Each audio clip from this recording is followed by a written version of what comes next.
Hello दोस्तों, मैं doctor Gita Awasthi नई कहानी के साथ आपसे मुखातिब हूँ। दोस्तों, मैंने वकालत भी की है। ऐसे ही एक प्रकरण मेरे सामने आया था। कथानक लगभग मिलता जुलता है। आज भी गांव में मानवता को शर्मसार करने वाली कुछ ऐसी घटनाएं होती हैं कि कहानी लिखनी पड़ती है। मैं जिंदा हूँ। जी हाँ, कहानी का नाम है मैं जिंदा हूँ।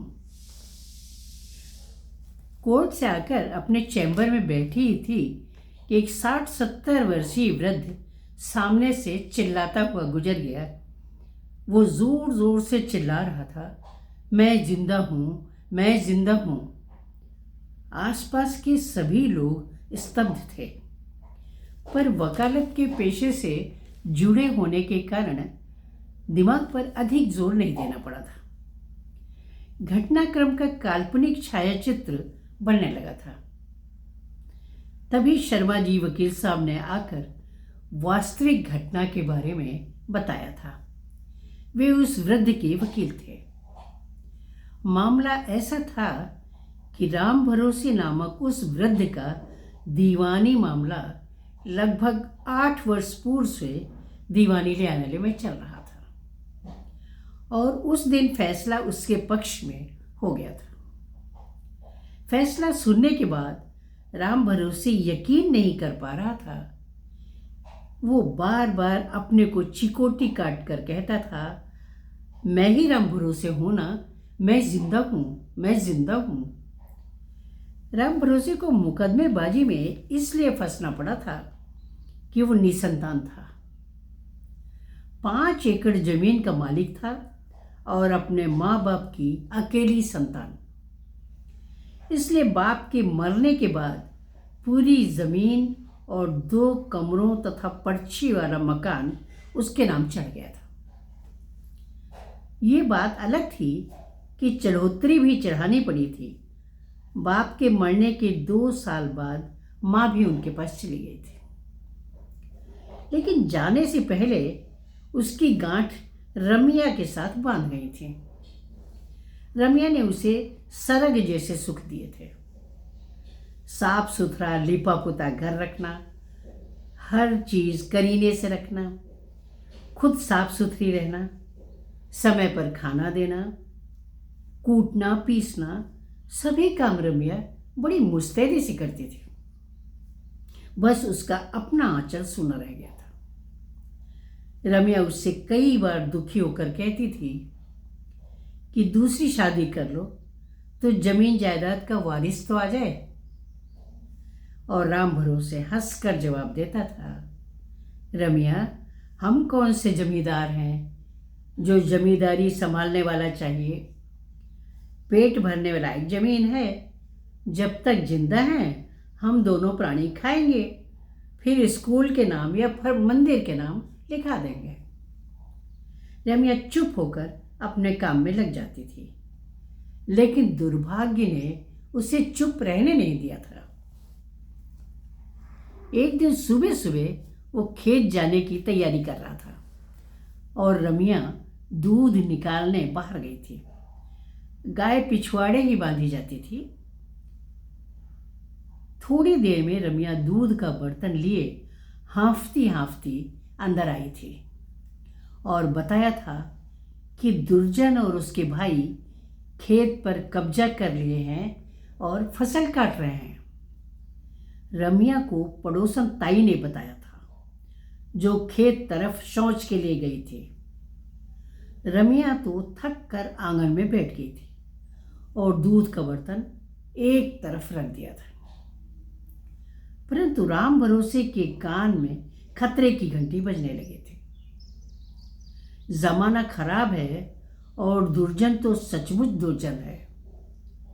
पता नहीं क्या गुल खिलाया हो। राम भरोसे ने कुर्ता गले में डाला था और भूखे पेट खेत की तरफ चल पड़ा था। बात सही थी, दुर्जन के आदमी फसल काट रहे थे। राम भरोसे ने इस साल फसल पर रमिया को एक गाय और लाने का वायदा किया था। रमिया अक्सर कहती थी कि इतने दूध में सिर्फ रोज का काम चलता है, एक गाय और होती तो घी बन जाया करता। राम भरोसे हंसकर कहता था, क्यों लालच करती है, आगे नाथ न पीछे पगहा। फिर वो रमिया की हर इच्छा पूरी करना चाहता था। फिर भी वो रमिया की हर इच्छा पूरी करना चाहता था। कटी हुई बालियां उसे गाय के शरीर के हिस्से लग रहे थे। उसने दुर्जन से कहा था तो दुर्जन ने लाल लाल आंखें निकालते हुए जवाब दिया था, गांव से भाग जा बुढ़े, कल तेरा घर और गाय लेने भी आऊंगा। रोता बिलखता राम भरोसे घर आया था। फिर रमिया के साथ थाने गया था। चढ़ोतरी के बाद साहब ने मुंह खोला था, कल आएंगे गांव, तब देखेंगे मामला क्या है। वो आए भी थे। दुर्जन को बुलवाया था। दुर्जन ने मुस्कुराकर उन्हें सलाम ठोका था और फिर चल पड़ा था खाने पीने का दौर। शाम को दरोगा जी ने उसे बुलाया था। फिर बोले थे, दुर्जन कहता है कि राम भरोसे ने ये खेत उसे वसीयतनामा करके दिया है और 15 दिन पहले राम भरोसे मर गया है। उसकी घरवाली किसी दूसरे के घर बैठ गई थी पहले ही, इसलिए उसने फसल काट ली है। अब हम तो पहचानते नहीं कि तुम राम भरोसे हो या नहीं हो। गवाही साखी जुटाओ और अदालत जाओ, और हाँ, झगड़ा फसाद ना करना, नहीं तो बंद कर देंगे। रमिया ने माथा ठोक लिया था और राम भरोसे पगला सा गया था। बार बार रमिया से पूछता था कि मैं जिंदा हूं ना, और रमिया रो पड़ती थी। फिर रमिया ने ही हिम्मत जुटाई थी और भीषम काका के पास गई थी। काका ने भी मजबूरी जताई थी कि गवाही देने पर या पहचान करने पर तो दुर्जन गोली मार देगा, लेकिन ये जरूर कहा था कि सवेरे 5 वाली बस से वे रमिया के साथ शहर चलेंगे और वकील से मिलवा देंगे। वे शहर गए थे, वकील से मिले थे और गाय बेचकर उसकी फीस भरी थी। फिर मुकदमा चलना शुरू हुआ था और घर के बर्तन दिनों दिन कम होते चले गए थे। राम भरोसे सूख कर कांटा हो गया था। उसे देखकर रमिया मन में डर जाती थी कि कहीं दुर्जन की बात सच्ची न हो जाए। अदालत में जज साहब ने कहा था कि कोई पहचान वाला लाओ जो बताए कि तुम राम भरोसे हो, और वो आसमान की तरफ हाथ उठाकर रो पड़ा था। सरकार, ऊपर वाले के अलावा मुझे कोई नहीं पहचानेगा। दुर्जन मूंछों में मुस्कुरा पड़ा था, लेकिन ऊपर वाले ने मदद कर ही दी थी। वकील साहब कई बार कह चुके थे कि कोई पुराना कागज पत्तर हो तो ले आओ जिसमें तुम्हारा अंगूठा लगा हो। उसी अंगूठे के निशान से वसीयतनामा के अंगूठे का निशान गलत साबित कर पाएंगे। अगले दिन अदालत में पेशी थी और रमिया अनमनी सी अपना बक्सा टटोल रहे थे कि शायद रास्ते का किराया निकल आए। ऐसी हालत में भी राम भरोसे हंस पड़ा था। चील के घोंसले में मांस ढूंढ रही है। तभी रमिया ने एक सड़ा गला सा कागज निकाला था और वकील साहब को दिखाने को कहा था। राम भरोसे चीख पड़ा था, ये तो हमारा ही अंगूठा है, पटवारी जी लगवाए थे। बाद में पुराने पटवारी जी बुलाए गए थे। दुर्जन का पैसा शायद उन तक नहीं पहुंच पाया था। वो पुराना नामांतरण का कागज राम भरोसे के लिए संजीवनी बन गया था। नहीं तो दर दर भटकने के बाद भी ना तो सरपंच और ना गांव वाले उसे पहचानने को तैयार थे।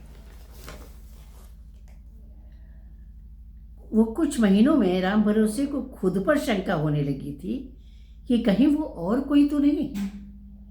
पर रमिया को देखकर उसे अपने अस्तित्व पर कुछ कुछ विश्वास होने लगा था कि वो राम भरोसे ही है।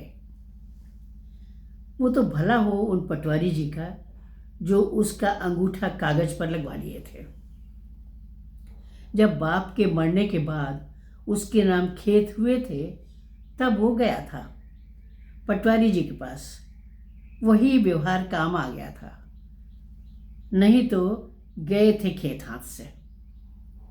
फैसले के बाद जज साहब को उस पर दया आ गई थी और दुर्जन से बोले थे कि बुढ़े को डराया धमकाया तो जेल भेज देंगे, कोई शिकायत नहीं आनी चाहिए। शर्मा जी ने बाद में बताया था कि राम भरोसे ने उनसे वसीयत तैयार करवाई है जिसमें उसने खेत मंदिर के नाम और घर स्कूल के नाम कर दिया है। एक दिन अदालत में राम भरोसे दिखा था तो मैंने पूछ लिया था